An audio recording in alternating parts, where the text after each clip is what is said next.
Kapal induk Angkatan Laut Amerika Serikat USS Nimitz atau CVN-60H dilaporkan mematikan sistem pelacak otomatis atau transponder dan berhenti mengirim sinyal lokasi ketika melewati perairan antara Indonesia dan Malaysia. Menurut data dari Marine Vessel Traffic, sinyal terakhir diterima pada 17 Juni 2025 pada pukul 9:03 waktu Indonesia bagian Barat di sekitar perairan Aceh. Pada saat itu, kapal tempur tersebut bergerak dengan kecepatan 19 knot di jalur 313 derajat. Namun setelah sinyal terakhir itu, posisinya tidak lagi muncul di sistem pelacakan publik.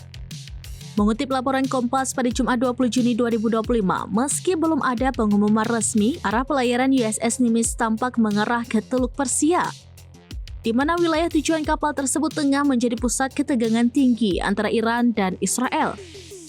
Seorang pejabat pertahanan Amerika Serikat dikutip dari RIA Novosti menyebut Menteri Pertahanan Amerika Serikat Pete Hegseth telah memberikan instruksi memindahkan kelompok penyerang kapal induk ini ke wilayah tanggung jawab Komando Pusat Amerika Serikat atau CENTCOM. Langkah ini bertujuan memperkuat postur pertahanan Amerika Serikat serta melindungi personel militer Amerika di kawasan konflik.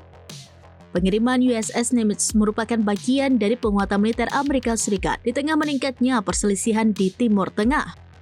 Ketegangan tinggi antara Iran dan Israel memicu respon Pentagon untuk memperluas kehadiran kapal induk serta jet tempur di kawasan tersebut. Langkah mematikan transponder bukan karena kerusakan atau gangguan teknis, melainkan tindakan disengaja demi kerahasiaan operasi militer saat USS Nimitz melintasi perairan strategis. Kombinasi data pelacakan, analisis jalur, dan pernyataan pejabat Amerika Serikat mendukung dugaan bahwa kapal tersebut tengah dalam perjalanan menuju Teluk Persia.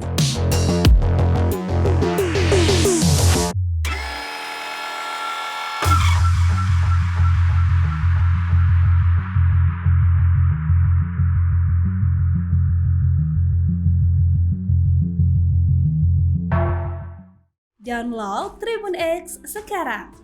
Menghadirkan lokal menjadi Indonesia.